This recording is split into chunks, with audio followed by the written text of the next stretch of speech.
오늘의 묵상 한 장은 출애굽기 16장입니다. 오늘도 생명의 말씀과 기도의 능력으로 천국을 실감하는 은혜가 있기를 원합니다. 이제 15장 1절부터 21절 이 내용은 우리가 살펴봤던 내용처럼 이스라엘 백성들이 홍해를 건넌 이후에 그러한 구원받는 자들이 모두들 하나님을 찬양하고 있는 그런 노래가 기록이 되고 있습니다. 근데 여기에서 홍해에서 나와 지금 있는 장소가 어디냐면 스루 광야다 이렇게 말씀을 하고 있어요. 그래서 광야로 들어가서 거기에 4일 길을 행했는데 물을 얻지 못했다. 지금 이 말씀을 하고 있어요. 그런데요, 물을 찾기는 했는데 그 마라의 물은 써서 마시지를 못했다. 그래서 쓴 물, 이 내용은 바로 독극물이에요. 사실은 먹으면 죽는 사망의 물이 되어지는 거죠. 자, 이랬을 때 이스라엘 백성들은 원망하기 시작하고 동시에 모세는 하나님께 기도합니다. 그랬을 때 우리 하나님께서 한 나무를 지시하셔서 그 나무를 물에 던졌을 때 물이 이제는 달아졌다. 쓴 물이 변해서 단물이 되어졌다. 이 내용은 하나의 큰 의미가 있어요. 성경에서 나무 이런 내용들은 여러 내용 가운데 포함되지만 특히 신명기 21장 그리고 신약성경 갈라디아서 3장 13절 이 내용을 통해서 보면 바로 십자가를 의미한다 이렇게 볼 수 있겠습니다. 그래서 이제는 쓴 물이 변해서 단물이 되었다. 사망의 물이 이제는 생명의 물이 되어서 이스라엘 백성들을 살렸다 하는 그 핵심적인 내용은 예수 그리스도의 십자가 사건을 통해서 죽은 자가 살아나는 놀라운 역사를 지금 말씀을 하고 있어요. 그리고 이어서 27절 그들이 이른 장소가 어디냐?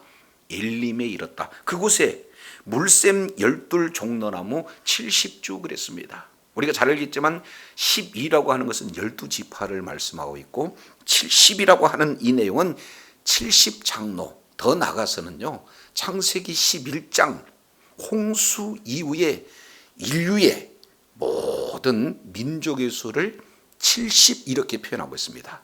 특히 누가복음 10장 이 내용은 70인을 파송함으로써 땅끝까지 복음을 증가하는 그런 내용들을 말씀하고 있죠. 그래서 이 12 물샘과 70주 종려나무 이 내용은 아주 풍성한 그러한 이제 쉼터의 모습으로 나타나고 있죠. 오아시스와 같은 내용입니다. 그래서 수르 광야에 도착했던 그들은 이제는 마라에서 하나의 물에 대한 결핍으로서 시작이 됐지만 실제 하나님의 말씀에 순종한 결과 이제는 물만 치료하는 것이 아니라 애굽의 모든 삶의 전 영역에 있는 모든 것들을 치료하시는 여호와 라파, 바로 예수 그리스도를 믿는 믿음으로 모든 것들이 다 치료되어진다는 그런 전체적인 내용을 우리가 고려해 보면서 마라에서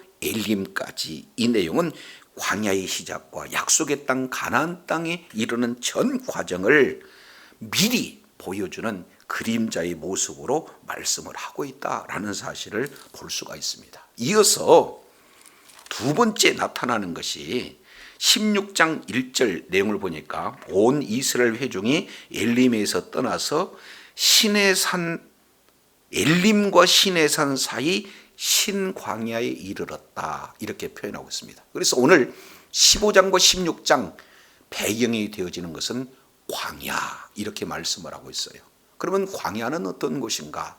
저 여러분은 우리가 성경을 통해서 살펴보면 광야는요 사람이 살 수 없는 곳이다. 오로지 역설적인 내용으로 보면 사람이 살 수 없는 그곳이기 때문에 누구로 인하여 살 수 있는 장소냐?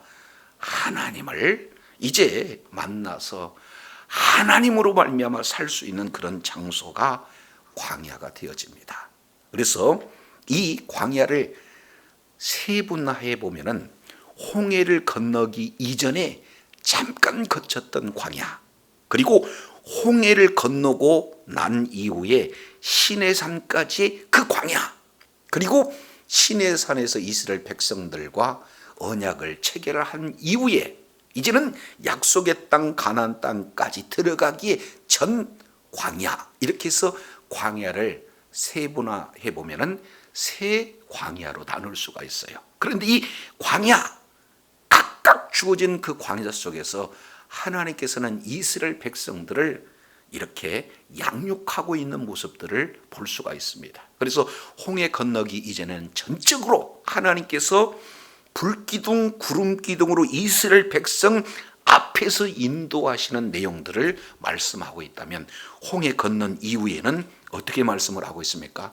이제는 하나님의 말씀대로 순종하나 순종하지 않느냐, 바로 시험을 이렇게 하는 내용이기도 합니다. 그러나요, 시내산을 기준으로 해서 시내산 이후에 이제는 언약을 체결한 이후입니다. 하나님의 말씀을 안 이후의 광야는 이제는 하나님의 말씀에 불순종하게 되어지면 큰 징계가 임하는 그런 모습으로 점점 그 양육의 강도가 세지는 것을 광야 세 내용을 통해서 우리가 살펴볼 수가 있습니다. 그래서 15장에 나타나는 수르 광야, 그리고 16장에 나타나는 이 신광야에서 핵심 키워드는 바로 시험이다, 이렇게 말씀을 살펴볼 수가 있습니다. 왜냐하면 15장 25절 보시죠. 자, 모세가 여호와께 부르짖었느니 여호와께서 그에게 한 나무를 지시하시니 그가 물에 던짐에 물이 달아졌더라. 거기서 여호와께서는 그들을 위하여 율례와 법도와 율례를 정하시고 그들을 뭐 하셨다는 거예요? 시험했다, 이렇게 말씀하고 있어요. 그래서 율법을 지키는 자에게는 하나님이 누구신가, 여호와의 라파의 모습으로 자신을 드러내시는 그런 내용들로 말씀을 하고 있다면 16장 4절 보시죠. 그때에 여호와께서 모세에게 이르시되 보라, 내가 너희를 위하여 하늘에서 양식을 비같이 내리니 백성이 나가서 일용할 양식을 날마다 거둘 것이라. 이같이 하여 그들이 나의 율법을 준행하나 준행하지 아니하나 내가 뭐 한다는 거예요? 시험한다. 그래서 큰 배경은 광야고, 그 광야에서 주님께서 하시고자 하는 그런 내용은 뭡니까? 시험이에요. 목적은 하나님이 여호와시다, 여호와 하나님 줄을 알게 하는 그런 어떤 내용을 분명히 하고 있는 것을 보게 되어집니다. 자, 이 내용을 훗날 모세는 신명기 8장 3절 이 내용을 통해서 이렇게 말씀을 하고 있어요. 내 하나님 여호와께서 40년 동안 너로 광야의 길을 걷게 하신 것을 기억하라. 이는 너를 낮추시며 너를 시험하사 그랬습니다. 그러면 시험의 내용이 어떤 거냐? 내 마음이 어떠한지, 다른 말로 하나님의 말씀을 지키는지 지키지 않은지 알게 하기 위해서 우리 하나님께서 시험을 하셨다.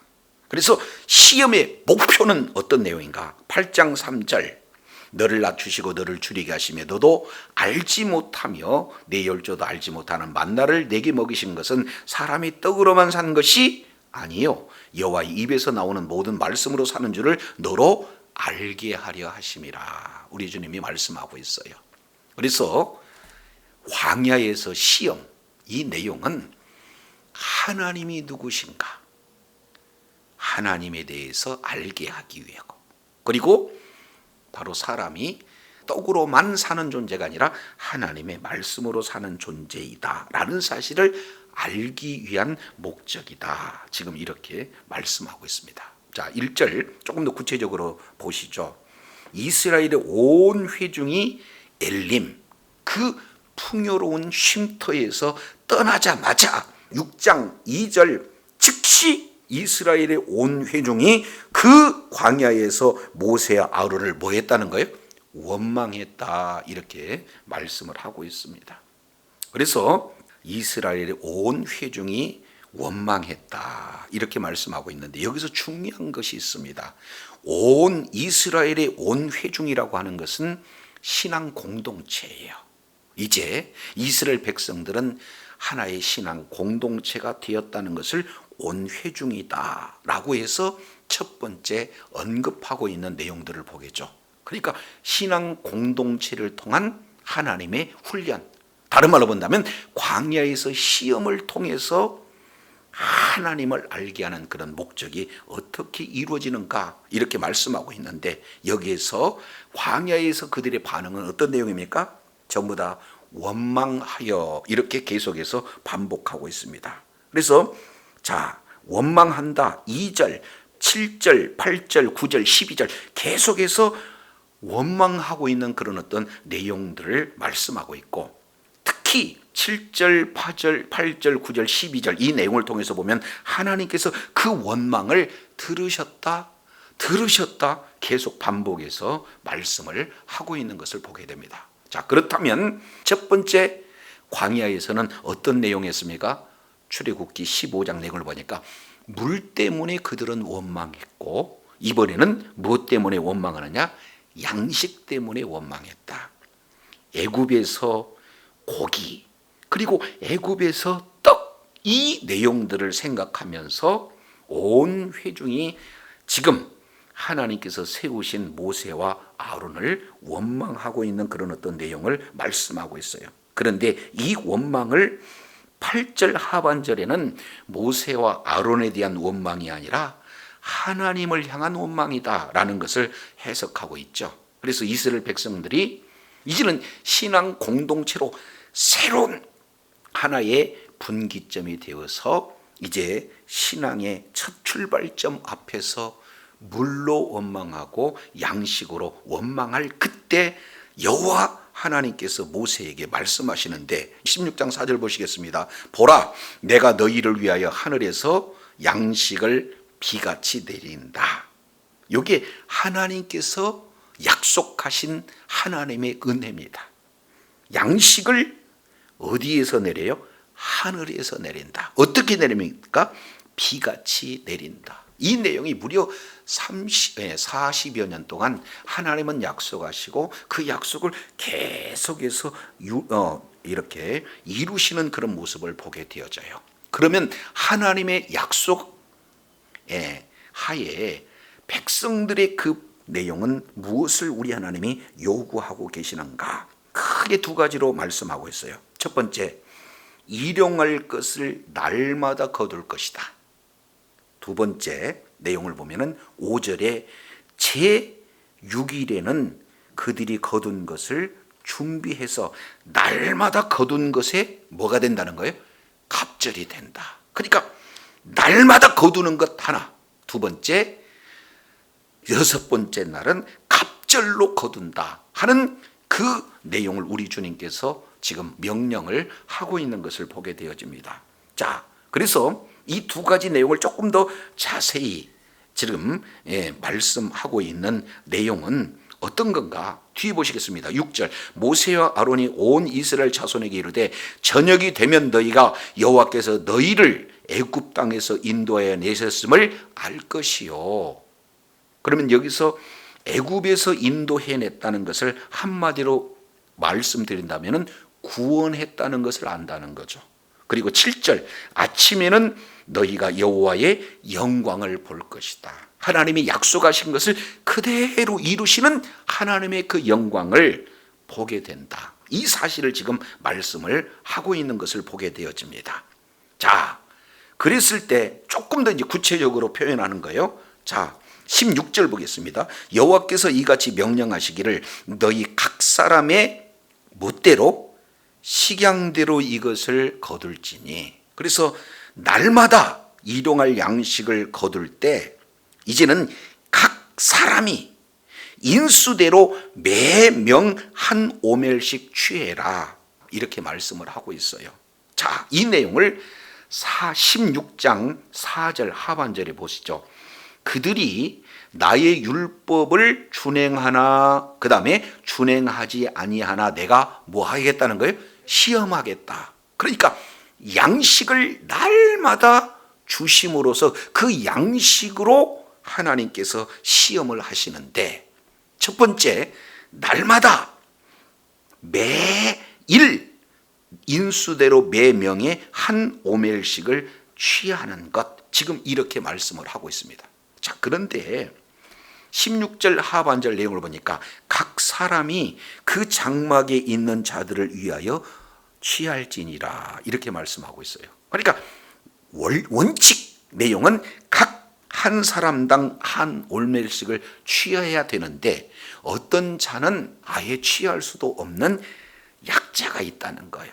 그래서 나가지 못하는 그런 사람도 있다는 거예요. 그래서 그들의 것을 뭐예요? 그들의 장막에 있는 자들을 위해서 취해라.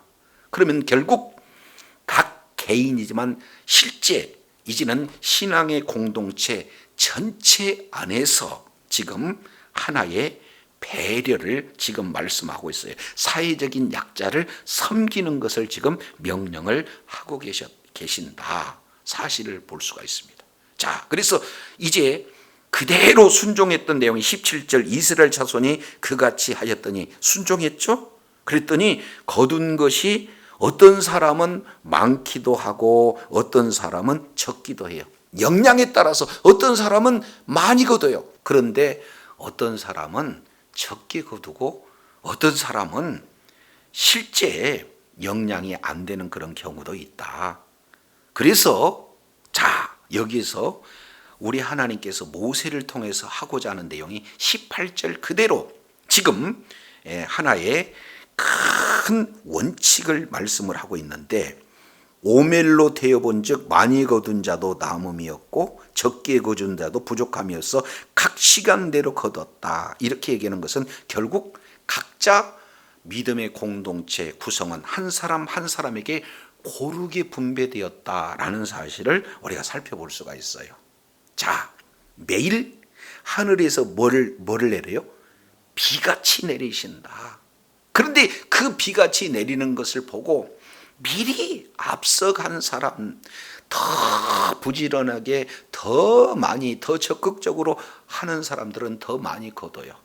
그런데 많이 이렇게 거두어도 균등할 수밖에 없는 것은 오멜로 되어본즉 이렇게 표현을 하고 있습니다. 이것이 조금 어려운 표현인데 학자들은 이것을 뭐라고 표현하냐면 공동 재분배 이렇게 얘기해요. 그러니까 적게 거둔 사람에게 일정하게 고르게 지금 분배해 주었기 때문에 많이 거둔 자도 균등하게 적게 거둔 자도 균등하게 결국에는 모두가 다 지금 균등하더라 이 말씀을 하고 있습니다. 왜 그렇습니까? 20절 내용을 보니까 어떤 사람들이 모세의 말을 청종하지 않고 드러난 아침까지 두었어요. 이게 불순종했죠. 그랬더니 어떤 내용이 되어지는 겁니까? 벌레가 생기고 냄새가 나서 모세가 그들을 이제 노하니라 이렇게 표현하겠어요. 그러니까 남겨봐도 먹을 수 있다 없다? 먹을 수 없다는 거예요. 그러니까 자, 이 내용을 통해서 사도 바울은요 오늘 출애굽기 16장 18절의 말씀을 인용하면서 고린도후서 8장 13절에 보니까 이는 다른 사람들은 평안하게 하고 너희는 공고하려는 것이 아니라 뭐예요? 균등하게 하려 함이라. 이제 너희의 남은 것 유효한 것으로 저희의 부족한 것을 보충하는 것은 후에 저희의 남은 것 유효한 것으로 너희의 부족한 것을 보충하여 뭐하게 한다? 균등하게 한다.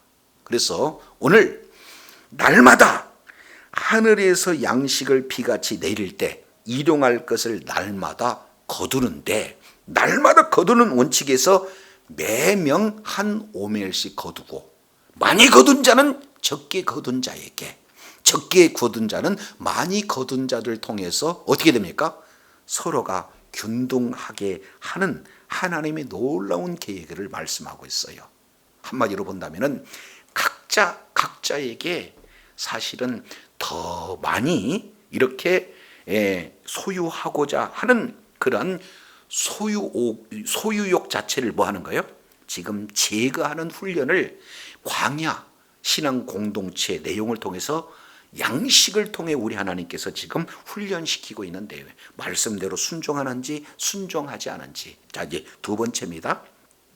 이어서 자 22절 보세요. 이제는 날마다 그러한 탐욕, 그러한 소유욕, 그러한 욕심들을 하나하나 빼는 훈련을 우리 하나님이 시키기도 하지만 두 번째 훈련의 핵심 내용은 22절 제6일에는 각 사람이 갑절의 식물 곧 하나의 이제는 뭐예요? 2오멜씩 거두는 거예요. 그러면 하루하루 그들의 머리 가운데는 매일 한 오멜씩 각자에게 주어지잖아요. 근데 더 하루에 2오멜을 취했다. 그러면은 반드시 어떻게 됩니까? 냄새가 나고 벌레가 생긴다는 것을 1일에서 5일까지 말씀에 순종하는 그런 훈련을 통해서 그들은 안다 그 말이에요. 그런데 우리 하나님의 약속의 말씀은 6일째는 이제 갑절의 식물을 거두어요. 그러면 똑같은 1일에서 5일까지 그 법칙이 적용되는 것이 아니라 6일째면은 그 다음날 7일째가 되면은 냄새가 나고 벌레가 있어요? 냄새 나지 않고 벌레도 없어요. 벌레도 없다 그 말이죠. 그러니까 지금까지 말씀대로 순종하는 1일에서 5일까지 경험에 따른 그런 어떤 내용이 있다 할지라도 말씀에 순종하게 되면 그대로 되어진다, 이런 어떤 사실을 말씀을 하고 있어요. 그러면 왜 6일을 갑절에 두느냐? 23절 내용을 보니까 여호와께서 이같이 말씀하시되 내일은 휴식이니 여호와께 거룩한 뭐가 다요? 안식일이다. 바로 출애굽기 전체 내용을 통해서 최초로 지금 안식일을 지금 말씀을 하고 있습니다. 결국 안식일은 우리가 창세기 2장 1절로 3절 내용을 통해서 살펴봤지만 창조의 완성이에요. 안식일에 복을 준다 그 말이죠. 그래서 만나의 율법을 통해서 우리 하나님께서는 신앙 공동체 속에서 각각 주어지는 그 욕심을 다 내려놓고 어떻게 하면은 공동체 속에서 사회적인 약자를 섬길 것인가, 사회적인 약자에게 도움을 줄 것인가, 그리고 사회적인 약자를 섬길 것인가, 내 욕심 내려놓고 공동체를 이렇게 섬기는 그런 훈련을 진행했다면 이어서 6일 갑절의 내용을 통해서 진정한 안식, 참 안식을 늘 의식하면서 창조의 완성, 다른 말로 구원의 완성이 되어지는 그 안식일을 사모하고 안식일 날 하나님 앞에 예비하는 이런 어떤 훈련, 이 내용을 지금 광야에서 시험을 통해서 지금 말씀을 하고 있는 것을 보게 됩니다. 그래서 저도 여러분도 이 광야에서 첫 번째 물을 통해서 시험하셨고 두 번째 광야에서 양식을 통해서 지금 시험하고 계시는데 오늘날도 역시 마찬가지예요. 이 내용을 예수님께서는 요한복음 6장 31절 32절 내용, 너희 조상들은 하늘에서 내리는 그런 양식을 먹어도 죽었거니와, 그리고 내가 바로 하늘에서 내려온 바로 양식이 되어진다. 그래서 오늘날 우리 주님께서 매일 우리가 취해야 할 양식은 뭐예요? 예수 그리스도입니다. 예수 그리스도가 양식이 되어지는 거예요. 다른 말로 하나님의 말씀이 우리들에게 양식이 되어진다. 이것은 예외 없이 각자가 매일 그 양식을 공급받음으로 말미암아 육적인 양식을 통해서 생명을 얻고 힘을 얻어 이렇게 주의 뜻을 이루는 그런 어떤 활력이 되어야 되는 것과 같이 이제는 매일매일 하나님의 말씀을 먹음으로 말미암아 영적인 힘을 얻어 날마다 자신을 이기고 죄를 이기고 사탄을 이기고 정말로 하나님의 뜻을 이루는 바로 그러한 새 힘을 얻는 내용을 우리 주님이 말씀하고 있습니다. 동시에 이제는 우리가 영원한 참 안식일을, 하나님의 나라를 소망하면서 구원의 완성이 되어지는 하나님의 나라에 대한 소망을 가지면서 매일 광야의 길을 걸음으로써 승리할 수 있는 그런 비기는 바로 말씀의 그런 어떤 원동력이 있다. 따라서 사람이 떡으로만 살 것이 아니요 그랬으니까 육신적인 양식 필요하다는 거 우리 주님이 말씀하고 있어요. 그러나 더 중요한 것은 하나님의 입에서 나오는 말씀, 바로 예수 그리스도께서 십자가에 이루신 그 말씀을 날마다 공급할 뿐만 아니라 이제는 주일에 승리하기 위해서 제6일에는 뭐 하고 있습니까? 갑절의 양식을 취함으로 영원한 하나님의 나라의 참 소망을 가지고 날마다 승리하는, 그래서 이를 통해 주님께 존귀하게 쓰임받는 주의 사랑하는 자녀들이 다 되시기를 예수 이름으로 축원합니다. 기도하겠습니다. 하나님 아버지, 광야는 사람이 살 수 없는 장소입니다. 낮에는 무더위로, 밤에는 추위로, 그리고 사람의 노력으로 살 수 없는 그곳이지만 역설적으로 광야에서 사람이 살 수 없기에 하나님을 의지해 하는, 그래서 하나님과 친밀한 관계가 이루어지는 장소가 또 광야이기도 합니다. 오늘 15장 하반절과 16장 수루 광야와 신광야에서 우리 주님께서 신앙의 공동체 각 구성원 한 사람 한 사람한테 시험을 하되 크게 두 가지 시험. 첫 번째가 바로 이제는 날마다 하늘에서 내리는 일용할 양식을 거두는 훈련을 통해서 개인의 욕심을 다 제거하고 어떻게든지 공동체 안에 사회적인 약자 모두를 섬김으로 모두가 다 그리스도 안에서 균등되어지는 그러한 섬김의 문화를 우리 주님께서 요구하실 뿐만 아니라 동시에 이제는 참 안식, 바로 영원한 하나님의 나라의 도래에 대한 비전을 가지고 날마다 하나님 나라의 놀라운 비전으로 날마다 승리할 것에 대한 목적을 오늘도 말씀을 통해서 일깨워 주셨사온즉 이제는 하늘로서 내려오신 참떡이 되신 예수님, 바로 하나님의 말씀을 공급함으로 말미암아